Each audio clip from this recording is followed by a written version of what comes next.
Jon, thanks so much for sitting down with me, man. It's a pleasure. It's great to be here. So I always love to start with a question, which is for the people who don't know who you are, who are you? What is the value that you add to the world? Jeez, that's a hard question. But what I do every day, what I'm lucky to do every day is lead the LIFT Airline team. I'm the CEO of the business. So let's get straight into the business. What is the value proposition of LIFT and why would people fly with you? Before we started, when we were launching, we had the feeling airline travel had become a commodity. It was very focused on keeping the price as low as possible, which in the context of South Africa, there is no real low cost model. So it's really just offering very little value. And we thought there is a way to do this better, having a very low cost operating model, but using that to drive real value to our passengers. So what did we launch with? We launched with complete flexibility. I could never understand why, as a traveler, I'd book a flight, try and change the flight, and that change was more expensive than me rebooking a whole new flight. So it was really just looking at all the pain points and all the opportunities to improve the customer experience and just do all of those where feasibly possible. And I think that's the philosophy with LIFT. And I have to say that I am a fan of LIFT. I say that non-biasedly, because before you and I had ever met, I flew with you guys and I felt there was a difference. And travel is quite stressful. So I think you don't sometimes appreciate those little things, the friendliness, the willingness to help. What is the secret sauce that you are using with your staff? Because I really have encountered the most friendly and helpful people at LIFT. So it's definitely not just the smile, because it's not helpful if someone smiles at you while they're saying no. So I think very practically, we went and ran through a lot of the pain points and that we had as passengers flying with other airlines. And we looked at those policies and we just said, well, what has to be there? What doesn't have to be there? And taking a very simple approach, saying we're not going to enforce and put rules in for the 1 in 1,000 scenario that end up impacting every single passenger that flies. And I think the second piece that has been very successful for us is empowering our team to make the decisions. So it's really around creating an environment where the focus is on solving a problem, not enforcing a set of rules, and then empowering our team to make those calls. You're a fairly new airline, and I can see how, just from meeting you, I can see how that mentality would then permeate through. How do you scale that? That's what we're busy with at the moment. It's something I'm grappling with as our business. We launched with 2 aircraft in December 2020. We're up to 6, and our team has grown by 3 times since we launched. So it's not something that we necessarily have an answer. I think the truth of it is we're trying to hire the best people in the industry, and we're very lucky in South Africa in that talent is there. Putting them in an environment where they're allowed to do that will unlock what we're trying to do. And I think that it's not, I don't know, when we had 1,000 people, I don't know if this is still going to work in the same way, but I think that focus from the top down and from the bottom up is really what we've got to be focusing on all the time. We used to be on a monthly basis that I spent time with every single ground team member and every single cabin crew member, because ultimately they are the face of the brand. For me, understanding those pain points and understanding how we can tweak things from a top-down level is what so far has been successful for us. I mean, it brings me to an interesting point, which I'd love to get into. Why on earth would you guys want to start an airline in the first place? I mean, for me, South Africa as a consumer has often come across as like the graveyard of airlines. Every name has been used and they've fallen by the wayside. So what insanity possesses you guys a few years ago to have your crack at it? And what, I guess, on a serious note, what is the problem you were trying to solve and why would you think you could get this right? So it's probably best from a personal point of view. Like, I didn't know what I didn't know. It was probably for the best. It was just something that I'd met Gidon over a coffee, and he had this crazy idea. He said to me, I'm thinking of starting another airline. Do you want to join me for a coffee? So I was like, well, yeah, fine. It should be interesting. And a meeting turned into another one, and his charisma and enthusiasm, I think, just drew me in, and then the great group of people that he'd surrounded himself with. So it was an interesting challenge for me. I didn't really understand just how challenging this industry actually is, to your point. But I think COVID gave us that opportunity to launch during a time which was obviously going to be very challenging, but we were able to secure aircraft on a completely flexible basis, which reduced that risk significantly. So if we had another full lockdown and we parked the aircraft, we weren't going to have to pay for them. So I think that mitigated that risk. And then at the same time, there were a huge number of other elements to the airline industry, specifically people.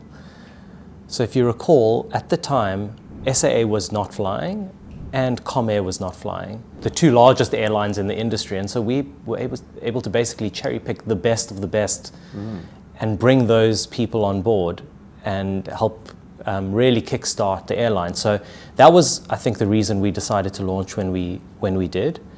And everyone was really in survival mode. So it wasn't like anyone was in a position to say, okay, let's target the new airline and get them out. So the playing field was also much more level than it would be if we launched during a really strong period. I think beyond that goes to those other points that we raised. Like, even though COVID is a good time to launch, if you can't differentiate beyond that and you don't have a plan to have a differentiated value proposition, then there's no business. Then you have no business launching an airline. So I think creating that customer-centric value proposition, as opposed to a low-cost offering or just a very generic legacy offering, is what we saw as the long-term vision for the airline. I have to kind of pinch myself to think that we are where we are. We launched with 2 aircraft and 1 route, and I think in our first year we moved 300,000 people. Wow. In our last full year we moved almost 1 million people, and we now have 6 aircraft. So in the grand scheme of things, still very small, but for us it's massive growth, and still in a very challenging time. So the market, yes, in theory, we've recovered from COVID, but whereas I think many international markets have completely recovered in terms of passenger volumes, and some are even now, as we head into the European summer, are exceeding what they were doing post-2019. We have not. We're at about 80% of what we were pre-COVID, passenger volume-wise. And even then, there's obviously a lot of macroeconomic pressure that's impacting South Africa, and you can see that in how people are traveling. And so it's a really challenging time still for us in the industry, but the team has done an incredible job navigating that and pivoting and adjusting where need be. We're on track for a really strong year in 2023. If I may, are you enjoying the journey? I can only assume on one end it's very stressful, but then there must be massive pockets of excitement and enjoyment. Tell me a little bit about that paradox. I love what I do.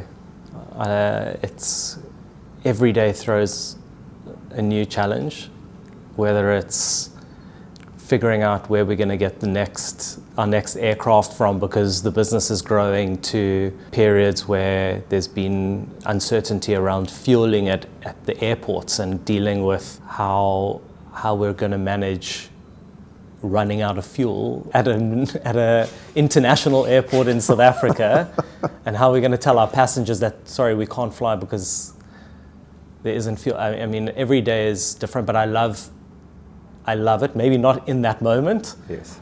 But I love the problem solving, and specifically I love the problem solving with the group of people that we've got. We're always trying to keep each other positive, trying to focus on, okay, that's the problem, this is how we're going to do it, and it's done with a very positive energy. And I think that for me is the thing that I love. You know, there must be so many little things that the general public don't fully know. And I say that, I prompt this very specifically because in my own business, there are often so many behind the scenes nuances that are very hard to explain. And the problem is that you come across as making excuses or justifying certain things. But I can only imagine coming out of COVID, the war in Ukraine and many other factors impacting fuel prices, and then general South African chaos, if we can call it that, just impacting so many little things, and people are expecting you guys to have this very steady business model. My curiosity, I can't help but wonder about some of these things. So I think the big one is obviously, and the big one that's been in the news a lot has been around airline pricing. And I completely understand it. I mean, consumers are under so much financial pressure. Now, on top of that, there's an impact on flights. And the challenging part for us is that the narrative that the press has put out there is that this is airlines trying to capitalize on things. And what I would say is that it's absolutely not. Airlines are still in survival mode and in recovery mode. You mustn't forget that for 2 years it was pure survival. We don't just reset at a point. We are still recovering from that. On top of that, you mentioned, and I think it really turned around February 2022 when the war in Ukraine started and the oil price just skyrocketed. Since then, our operating cost to operate a flight has more than doubled, and so that needs to go somewhere. Of course, airfares are going to have to increase, and getting that across, that it's not about making more money, it's about operating at break even and operating knowing that there's seasonality within a year. It's not just that, okay, fares are high now. We've got to account for the fact that fares are going to be very low in the off-peak, and balancing all of that is a really challenging thing to do. While trying to grow the business. While trying to grow the business, exactly. If I understand correctly, and please correct me if I'm wrong, 3 routes right now. So Joburg, Cape Town, Joburg, Durban, and Durban, Cape Town. Yes. What is the thinking around doubling down on those 3 routes? What is your thinking around offering new routes, and what is the thinking that goes into it when you do? It's a really good question. So we launched, they call it the Golden Triangle. So between Johannesburg, Cape Town, and Durban, accounts for about 75% of passenger volumes in South Africa. So give you a sense for how concentrated travel is. And so right now our focus is on fleshing out those routes, and as we increase the number of aircraft in the fleet, it will be increasing frequencies on those routes as a starting point. Beyond that, it becomes challenging with the types of aircraft that we operate. So it's narrow body aircraft. It's really difficult to fill those up and offer the frequency that you need to compete effectively. If we offer one flight every 3 days to East London, it's very difficult to make that a compelling offering to passengers wanting to use us. So right now, that's where our focus is. I think in the long run, we will flesh out those routes, add frequencies, and then look at the region and say, where does it make sense for us to fly with the aircraft type that we have within Africa? And if you've ever tried to travel within Africa, it's a nightmare to try and get around. So there are a few reasons for that. One is that a lot of airlines have fallen away in the last couple of years, but the other reason is it's actually really difficult to get right. It's not like Europe where you can fly where there's open skies. Any airline can fly wherever they want to fly, provided they get a slot at the airport. It's very closed still. So I think, there's a big push to open that up, but I think within the region there is a huge opportunity for a brand like ours with a value proposition like ours, and for more flights to connect our continent. So fair to say, we're going to do these routes, we're going to do them really well, we're going to make sure that we can deliver on the customer experience and whatnot, and do it economically and profitably, keep that balance in play, and when the next lot of routes become viable within that criteria go. Yeah, I think that a big reason why a lot of airlines fail is when things are good, it's easy to forget how cyclical this industry is. And we call it taking a demand-driven approach.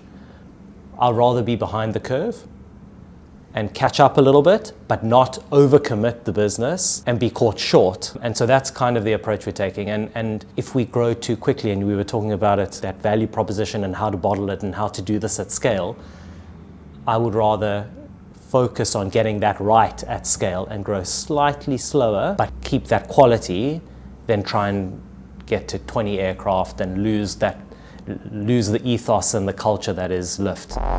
So from my perspective as an outsider, it looks like Lyft is big on partnerships. There's a few that come to mind. I see you've got a partnership with Vida E Cafe. Recently, Veldskun. I'm wearing a pair of them. I love them.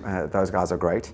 And then even my introduction to you guys was through Discovery, specifically Vitality, etc. So I'd love to hear your thinking around partnerships. To me, as a business person, this makes sense, but oftentimes what I watch certain businesses do doesn't make sense. So what are your thoughts on partnerships, and how did you land with even those? Partnerships have been a big part of the culture that we've created at Lyft and part of the brand. And I think that it's a big part of how we add value to our passengers beyond just the flight. So a perfect example is Vida.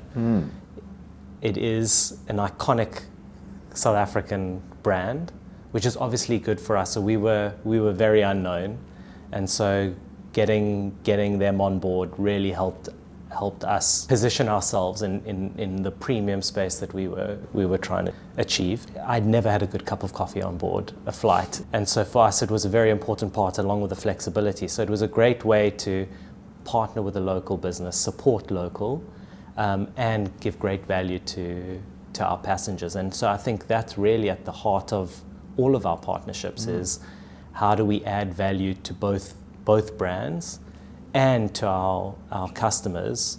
We get inundated with opportunities to partner, and I think what I've come to realize is the ones that are really valuable are the conversations that start with the questions like, what are your objectives? What are you looking for? How can we help you deliver those? Here's what we're about. And it's just so obvious where there's a great fit. So like Veldskun was another perfect example. I mean, Nick and Ross from Veldskun, my interaction with them was right at the beginning of the airline. I got a phone call, I think it was from Nick, just said, love what you're doing.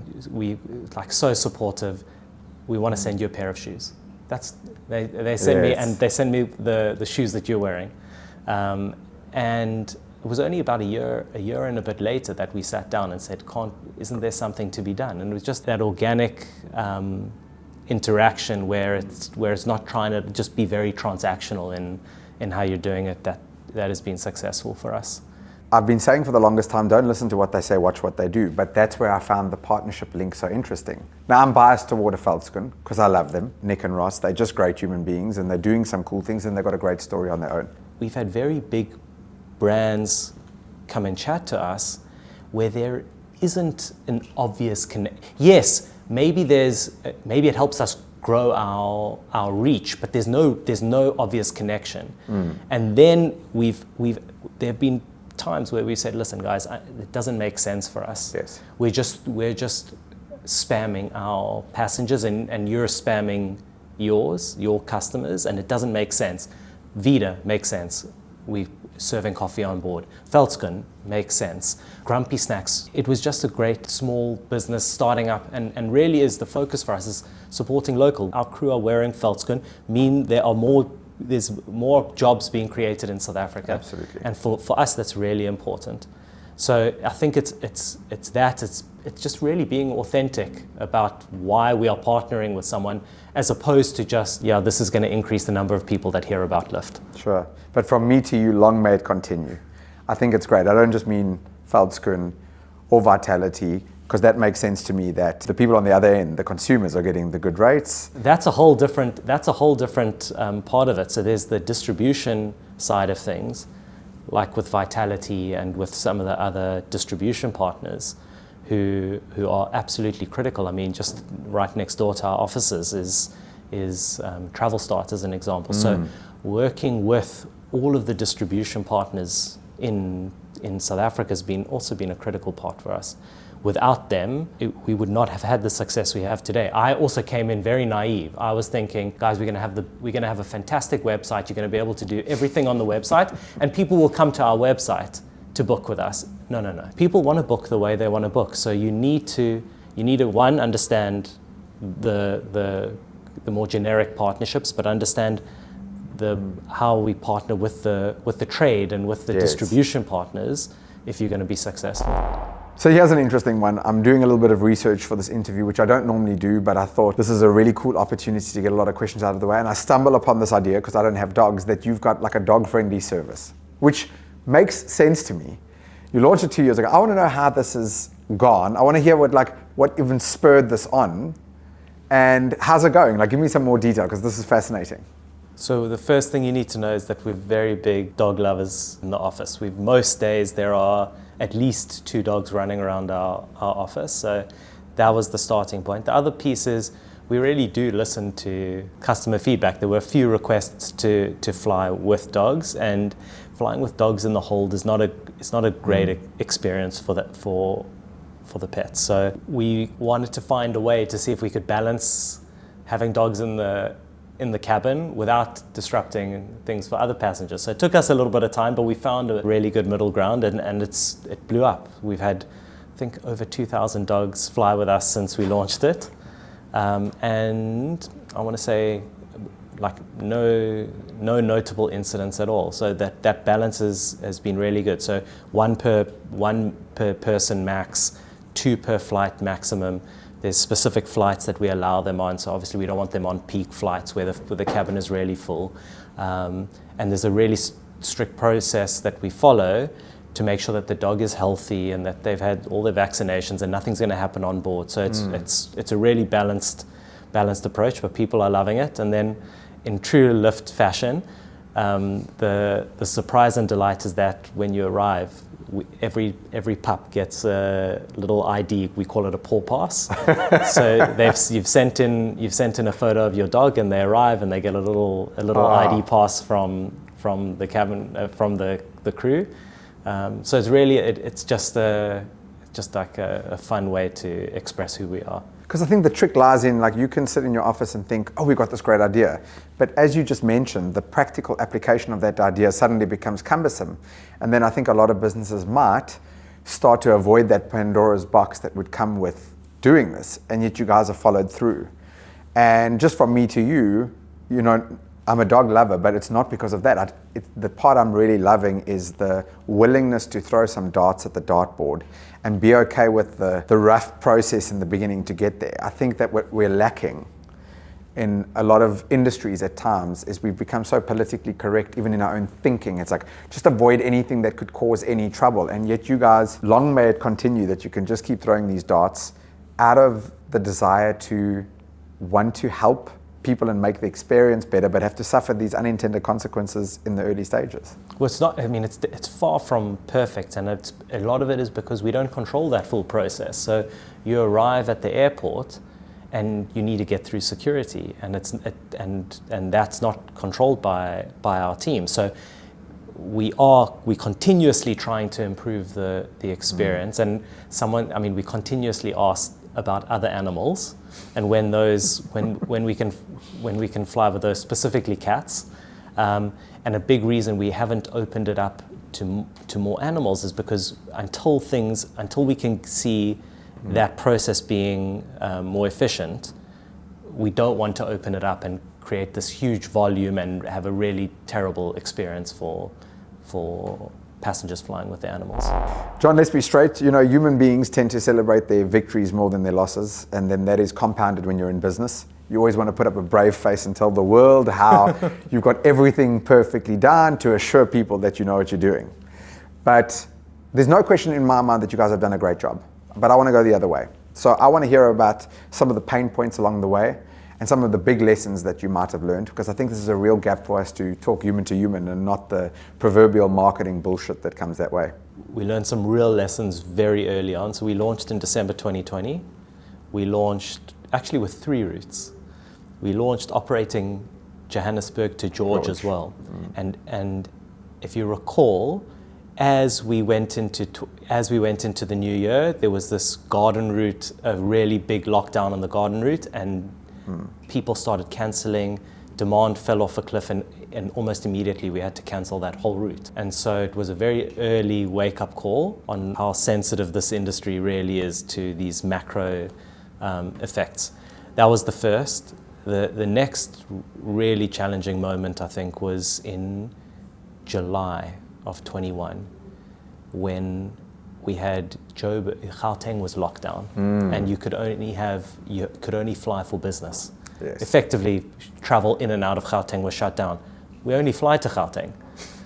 So we had to make a really, really difficult call. Now remember, we're completely flexible, and that's great in theory, but we could already see cancellations happening, which is right. People should play it safe, and we had to make a really hard decision to actually cancel all of our flights that month. Sure. And that wasn't an easy call. In hindsight, it was the best call we could have made, because otherwise we would have been messing people around the whole month and cancelling and moving around flights. So those were two really challenging moments, I would say, really early on and during COVID. Since then, we've had things have been much better and we've been growing, but within that growth and the speed at which we've been growing, going from 2 to 6 aircraft, adding 4, has also not come without its pain points and the learning curve on crewing, and it impacted our on-time performance, and that it really hurt. I mean, our team comes to work every day, and if there's a delay, we feel it. Yes. It hurts, and I think in let's call it October, November, December last year, when we were scaling up that quickly, we had some really challenging days, but the team comes together and really does everything they can to mitigate that delay, because we know every person who's flying with us is going to be impacted. Yeah.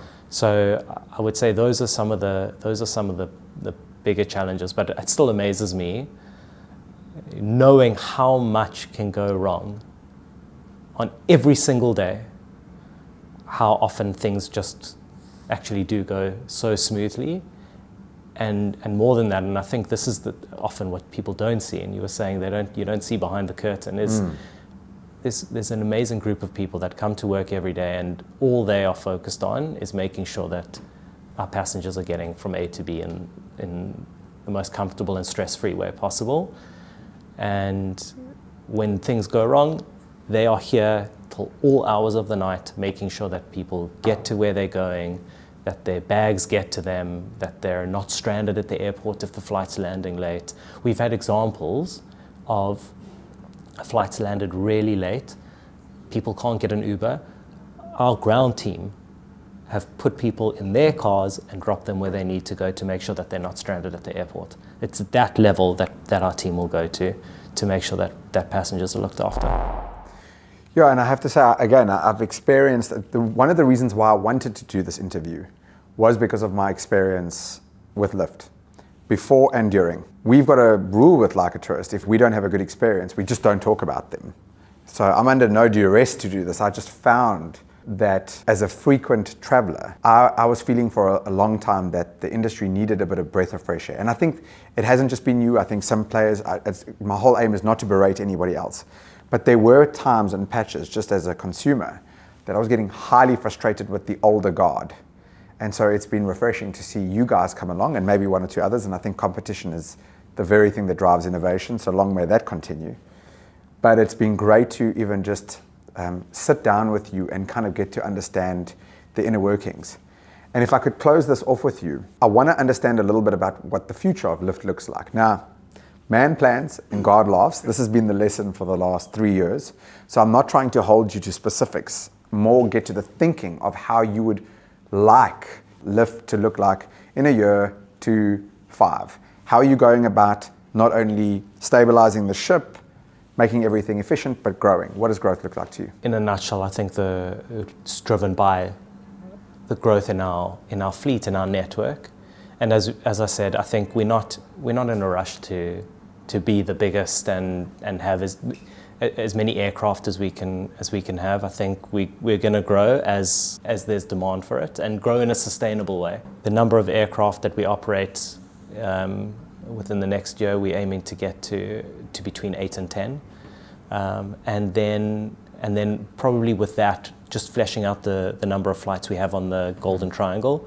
I think phase 2, whatever that period is, I would say then looking at regional opportunities, and those are really complex, because it's one thing filling up a flight from South Africa because we've built a brand and people know who Lyft is. You're flying now to another country If you fly there full but back empty, on average you're 50% full, and that's not viable. So there's a lot of complexity flying into a new place. So that will take a bit of time to get right. In the second phase, that will definitely be there.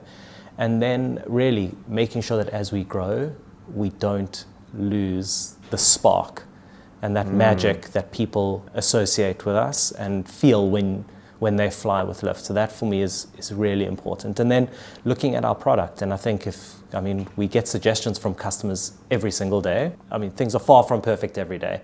And I think the feedback that we get really helps us to check where things are and making sure that that quality is always there. I don't know if you've flown recently with us, but we've just started upgrading our premium cabin, and the seats that are on that premium cabin are really much nicer than the original one. So I think the last piece is just continuing to improve the product. That iteration. Yeah.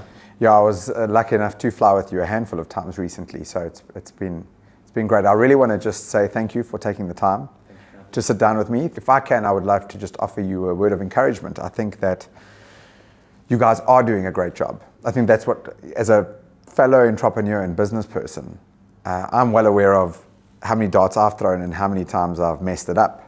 So I'm okay with it. I think sometimes the general public isn't, but I know it's part of the process. And I would love for you to keep throwing darts and missing, because I think that's exactly what drives that innovative spirit, and it's needed. And the spirit with, say, Like a Tourist really started from me being a traveler and trying to get people to act like tourists in their own city, in their own country. And what you guys do is such a big part of that. There are many times where it makes more sense to get into a car, and I'm always telling people, go on those road trips. There's a time for it. And then there's absolutely times for people to get onto that plane.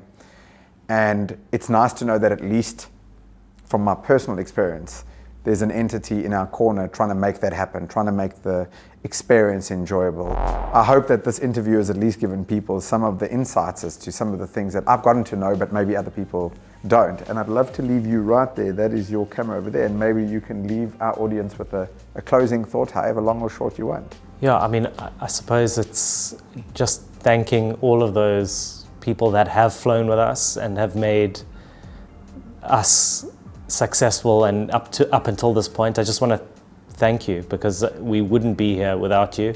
We've got a relatively small team that comes to work every day to make sure that you're looked after, and we love doing that. So if you have flown with us, thank you. If you haven't flown with us yet, book with us. It's completely flexible, and you can cancel whenever you want, and yeah, just thank you. Thank you so much for your time. I really appreciate it.